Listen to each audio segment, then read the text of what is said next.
You may find yourself living in a teardrop trailer. And you may find yourself in another part of the world. And you may ask yourself, well, how did I get here? So, this is going to be the final episode, I guess, of What the Fuck, or When Things Fail, and the story of how I got to be where I am right now.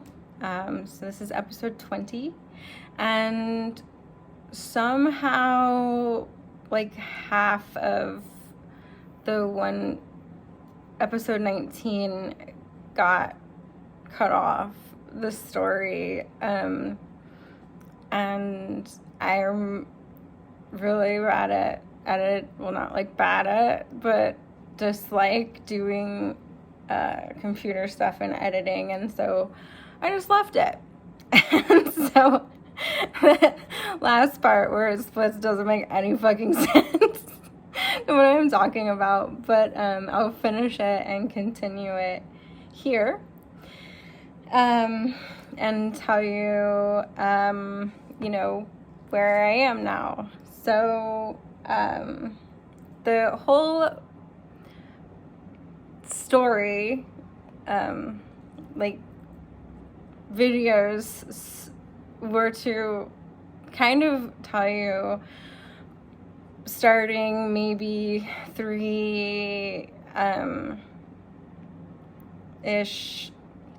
4 now years ago, almost 4 years ago now, what's happened to get me into this position of being disabled and homeless, and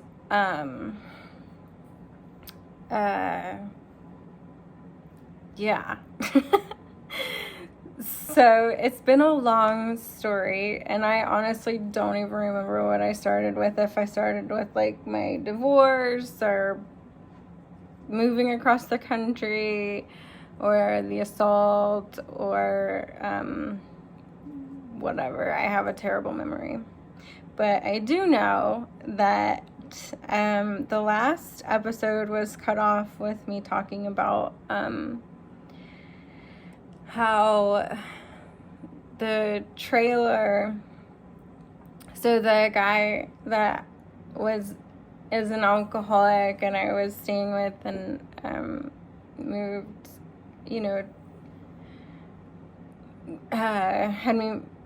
convinced me to move to California, showed me all these great things in the area that were some, like, for me, kind of my scene, and it totally is still, and I am determined to still be as much a part of it as I can be once I figure out some bigger things, like how to get groceries and have a conversation without needing a 3-hour nap, and maybe a roof or something like that. But he had just bought a new camper. Like I said, I don't remember if I said this, if this got cut off in the last one. I literally just watched it, and that's how bad my memory is. But he bought a new teardrop camper, like a really nice, expensive, custom-made one, and was like, you can have the shitty plywood one that someone pieced together that didn't know what they were doing. That's how bad I want you out of here. Just take that. And so I was like, hell yeah, that's my new house, and I was excited about it, and I got it all. It sparked my creativity, and so while I was waiting for my new medications to fully kick in for a few months, because I was really tired for the first, taking them, increasing the dosages, getting it right, and everything like that. And also I hadn't driven because I wasn't on medications and things for like 2.5 years. My car just sat there with clothes in it, my car closet. And so I was excited. I felt like even though it was a tiny little teardrop trailer, it was something that was going to be mine and my space and something that I could make feel like my home, which I hadn't had in over 3 years, was my own space. And so I started painting it and, just adding little things to make it a little more functional. For me, a little tea cabinet, things like that. And, if you follow me on like Instagram or whatever, there's tons of pictures of my little teardrop that was painted. And, of course, he said, you can have it. That's how bad I want you out of here. Just take it. And so I worked on it as much as I could, slowly, for a few months, like I said, and had this big plan to have it finished and get out of there. And my first drive was going to be about 3,000 miles or something to see my mom for her birthday, pulling a trailer. But I was pumped, I was determined. It was something I needed to do for myself, for my depression and everything that I'd been going through, and to see what I actually could do on my own and what I couldn't do also, which was maybe more important realizations. And I think this is where the last video kind of jumps in, and all that got cut out. But, I realized that I can drive a few hours a day, stopping, massaging my legs, taking my medications, driving at certain times, things like that. I can definitely camp by myself, just sit, read, sleep. I don't need much to eat, so cooking isn't a big issue. Like if I have nuts and fruits and stuff, I'm fine. And so yeah, I'm good camping, just sitting by myself. That's my favorite thing to do, is just be in nature and feel all of that pressure and the vibrations of the Wi-Fi and everything less. It's nice to be out of service range, but it's also scary for me now at the same time in case something medical happens. And I realized those are things I can do and I love doing. And I can tend a small garden. I can take short hikes on flat ground to collect herbs. I can still do these things that I love to do and put my heart and soul into my business, my soaps and my salves and things like that, and my art. Just put out a blanket and draw or paint or whatever. Stretch, do yoga. This is what I need. I need the sunshine. I need that on a day-to-day basis. I need that kind of schedule. Otherwise, my body just shuts down. And I realized that, you know, I can go for a couple of days doing it, and then I need a day of sleep, and that's okay. Because the other days I'm doing stuff on my own, and it's wonderful. And I realized that there are things that I need help with. I need help in the grocery store, standing in line, getting heavier items like dog food, putting ice in my cooler, standing in line for my prescriptions. Like standing is an issue. Standing in one place. The lights in big places are also difficult and cause me to get dizzy and dissociate. So, you know, that's an issue. So, you know, looking for smaller stores, looking for maybe drive-through pharmacies, things like that are things that, you know, I just have to become aware of and work with and be willing to work with if I want to make this life livable. And I have to get used to the carrying a cane. I might not always need it, but if I do spontaneously need it, because that's what happens, it's there. And I have to, you know, just that kind of things, not feel bad for my disability or asking for help, being brave enough to ask for help,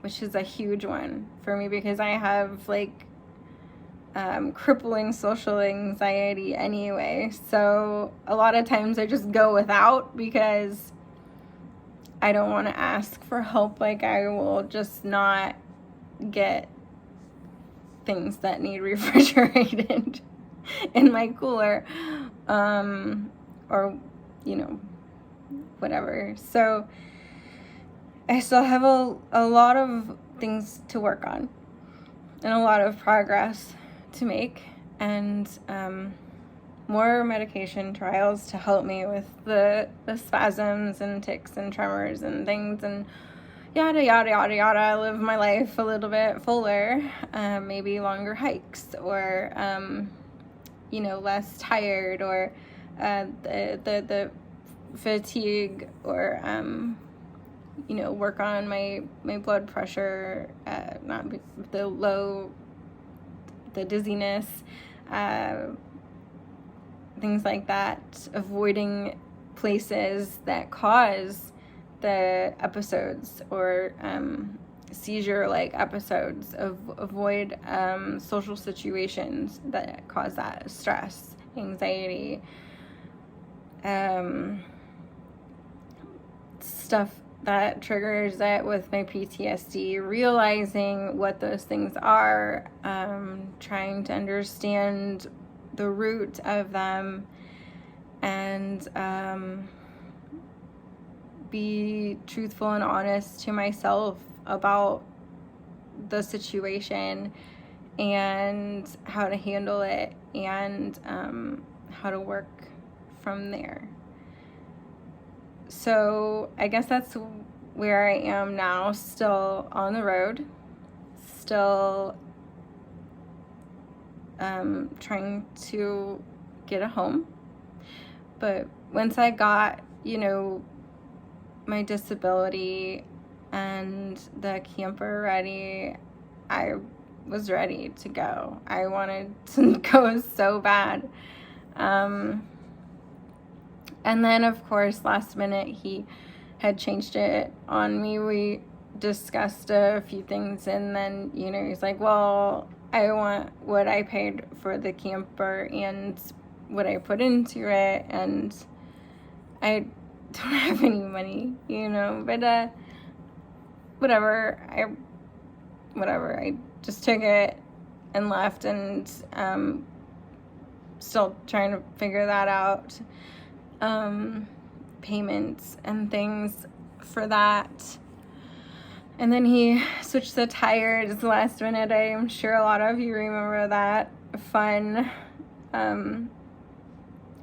incident where I got bald tires put on, like, probably freebies or cheap pieces of shit from Craigslist when he took off the big nice tires for, like, camping and off-roading and whatever, because, you know, it would be easier for me and Jaya to get in and out of, or what, but then they blew because they were bald in the middle of nowhere, Kansas, and I was stranded there for a few days, and that was a blessing in disguise too, realizing that I can be comfortable anywhere, and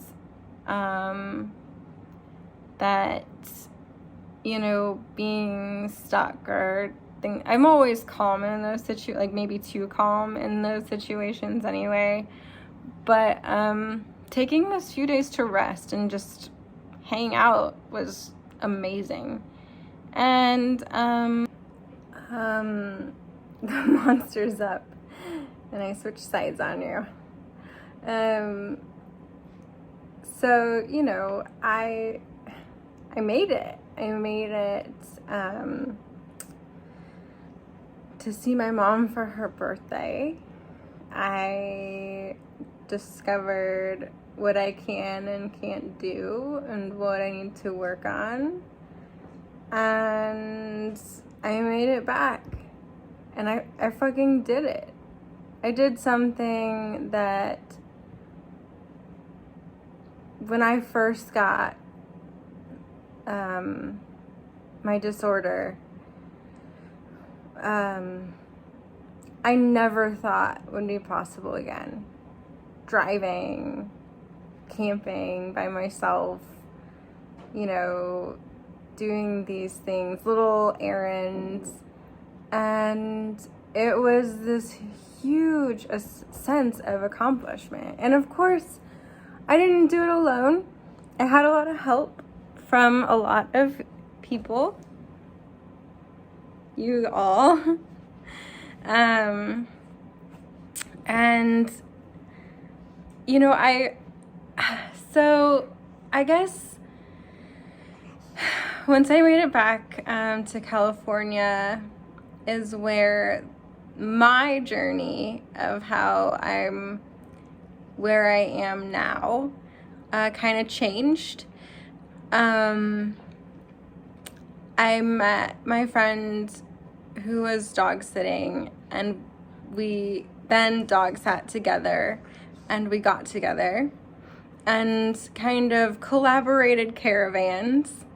I hooked up my teardrop to his camper van, which he was living out of. Ow, puppy teeth. Ow. And then, you know, we kind of had our own struggles, but also our own things that we brought to the table for each other and could help each other with, disability-wise and mental health-wise and things like that. And really it was amazing. And then he had a death in his family, and to get gas money to get back to the Midwest where his family was, I sold my car, and so we just had the trailer in his van. And so I'm still, you know, homeless. I do have the trailer, which needs a lot of work because it was not meant for the rain or humidity or snow or anything like that. It's just plywood. so the doors don't shut. Like, it's just a mess. And I'm trying to just get back to California, to the sunshine, to help myself, to be as well as I can be. And she's so cute in pictures, isn't she? But, you know, all in all, my goal is to just keep trying medications now for the spasms and seizures, and that are going to allow me to live the life that I want to live, draw, you know, write, sing, camp, hopefully one day have a little bit of land for another garden, since that is something that also keeps me sane. And just a little place to call my own that has a shitter would be nice. So yeah, there's a lot of things that have happened since the tragedy, and being back in the Midwest and needing to be back in California because I have more tests and things coming up, and I need to be there for my doctors and everything. So that's the current situation, is just, you know, trying to get back now. And I guess figure it out once I get there. And through it all, like, everything that's happened just these past few years that have been life-changing to the extent that I cannot even describe, have also been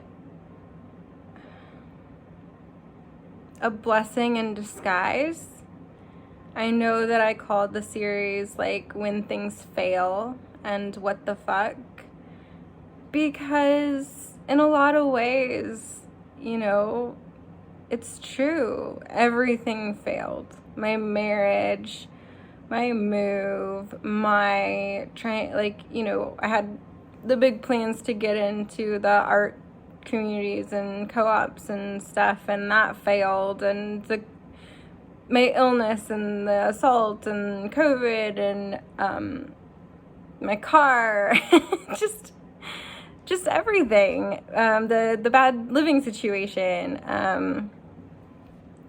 you know, everything like that. It seems like, to someone looking on, that it's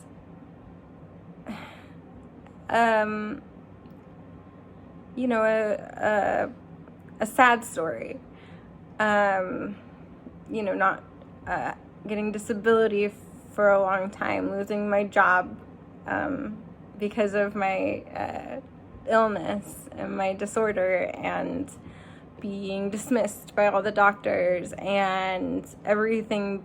But, you know, through it all, it's given me the strength and the bravery to put myself out there, to put my story out there, to give this to you, and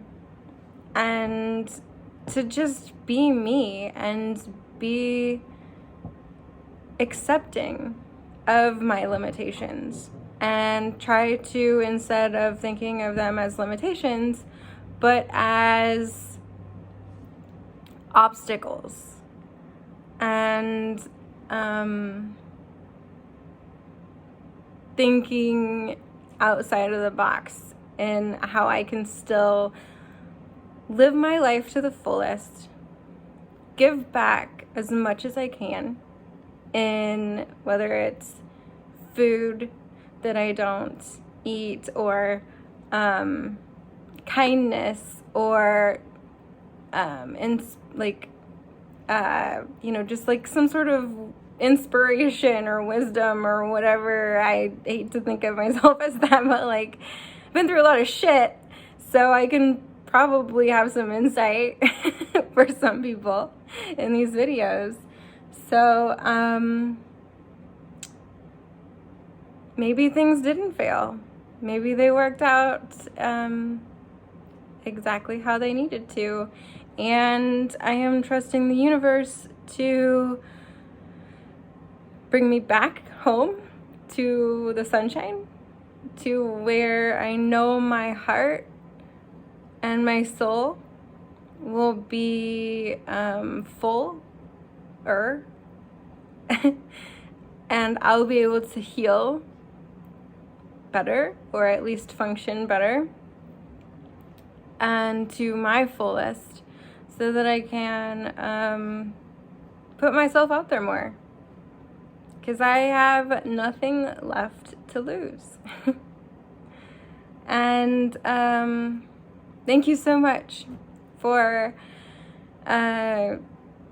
watching this probably redundant series, because I forget things a lot and probably repeat myself a lot.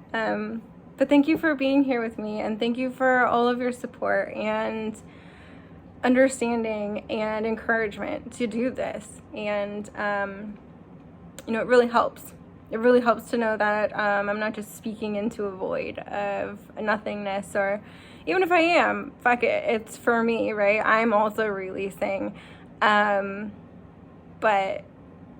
it's nice to know that there's other people out there too.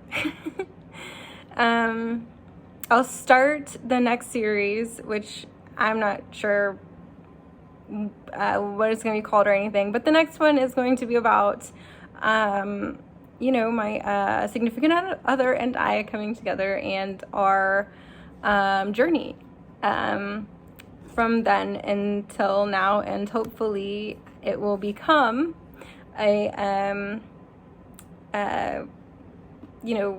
recent thing. Like we'll have things going on in that moment that we're sharing. That's the goal. So again, thank you so much. I appreciate all of you for getting me through all of this, and being here for me and with me. And this is my little special effect. I have no idea where the camera is. Did I do it right? I don't know. Let the days go by, let the water hold me down. Let the days go by, water flowing underground into the blue again. After the money's gone, once in a lifetime, water flowing underground.